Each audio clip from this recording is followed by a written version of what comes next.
जय श्रीराम। आज top 10 news को जानापी आम भिडियोटी को शेष पर्यंत देखु एवं भल लगे लाइक टी दिंतु। आम चैनल जदि नुआ आसी ताहले सब्सक्राइब करी घंटी बटन को दबाई दिंतु कारण आम चैनल दि जाउथुवा भिडियोर नोटिफिकेशन गुड़िक सर्वप्रथमे पाइपारे। एप्रिल 30 जाए बढ़ला लॉकडाउन, जून 17 जाए स्कूल कॉलेज छुट्टी, विमान और रेल चलाइबा बंद लगी केन्द्र को जणाइला ओडिशा।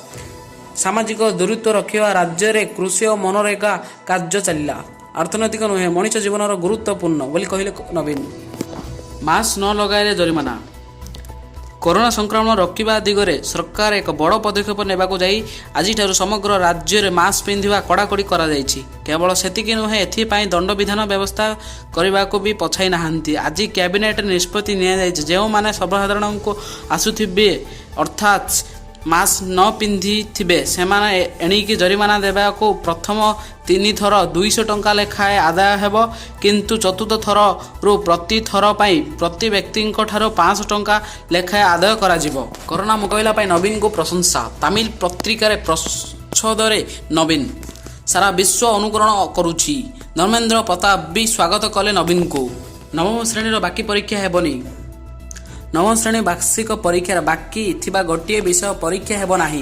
जो 5टी विषय परीक्षा सरीछि ताहारी उत्तर खाता गुड़िक मूल्यांकन करा जाई छात्र छात्री को 10म श्रेणी को उन्नयन करा जिवो। उक्त उत्तर खाता गुड़िक किभली शिक्षक माने घरे बसी मूल्यांकन करि पारिबे से नै आलोचना जारी रहिछि। ब्रह्मपुर विश्वविद्यालय ऑनलाइन रे शिक्षादान। ब्रह्मपुर विश्वविद्यालय रासायनिक विभाग आज छात्र छात्री को ऑनलाइन शिक्षादान करा जायछि। विभागीय अध्यापक डॉक्टर लक्ष्मीधर राउत वैज्ञानिक पद्धति उपरे ऑनलाइन रे माध्यम छात्र छात्री को शिक्षादान करथिले। प्रथम सेंटीमीटर प्राय 42 जन छात्र छात्री को आज ऑनलाइन रे शिक्षा ग्रहण कराइथिले। प्रत्येक दिन सकाळ 9टाରୁ 10:30 पर्यंत द्वितीय सेंटीमीटर और संध्या 6टाରୁ 8टा पर्यंत प्रथम सेंटीमीटर छात्र छात्री को विश्वविद्यालय खोलिया पर्यंत शिक्षा दान करा जिवो बोली अध्यापक डॉक्टर राउत कहिसंती। अन्य किछि विभाग मध्य ऑनलाइन रे शिक्षादान आरंभ करिसंती बोली सूचना मिलिछि। गंजाम जिलार सबु प्रवेश पथरे लागिछि सीसी कैमेरा। कोरोना मुकाबला पाई राज्य सरकार आज लॉकडाउन अवधि को चलित मास 30 तारिख पर्यंत वृद्धि करिसंती। तेबे गंजाम जिले में गत 4 तारिख लागू होइथिबा आंशिक शटडाउन मध्य 30 जाए बलवत्तर रहिबो बोली गंजाम जिलापाल विजय अमृत कहिसंती।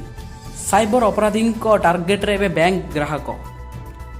कोरोना महामारी लोक माने असुविधा सम्मुखीन हेउथिबारु निकटस्थ रिजर्व बैंक ऋण किस्ती परिशोध उपर ग्राहक मानक 3 मासर मोहलत प्रदान करिसंती। बैंक गुड़िक मध्य एहाको कार्यकारी करबा आरंभ कर दैछंती।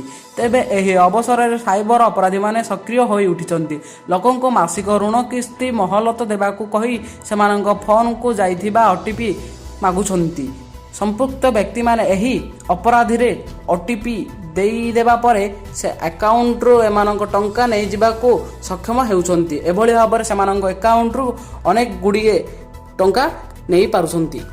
गाय और कुकुरों को रंधा खाद्य। प्रत्येक दिन प्रस्तुत हेउछि 600 किलोग्राम रंधा खाद्य।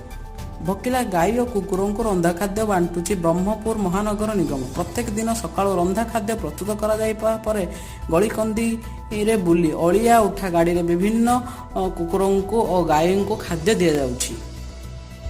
नित्य व्यवहार्य सामग्री दर वृद्धि। लॉकडाउन स्थिति जारी रहिबा बेले बाजार रे विभिन्न नित्य सामग्री दर वृद्धि पाइबाकू लागिछि। तेजराजी सामग्री किणवा विभिन्न दुकान रे प्रबल भिड़ लगी। दर वृद्धि संपर्क में हठात ग्राहक जानीपार नाहांती। एक सप्ताह मध्य विशेषकर अटा तेल हरड़ा डाली दर किलो पिछा 5 टंकार 10 टंका पर्यंत वृद्धि पाई। मासे तलू नंदनकानन आसी स्वतंत्र गाड़ी। आज भंज विहार हरिण को लखारी स्थानांतर। गजपति जिला चंद्रगिरी वनांचल अधीन लखारी अभयारण्यर भंज विहार हरिण उद्यान 55टी हरिण को स्थानांतर लगी प्रस्तुत शेष हो चली। 2 हेक्टर जमी प्रस्तुत हो स्वतंत्र एनक्लोजर।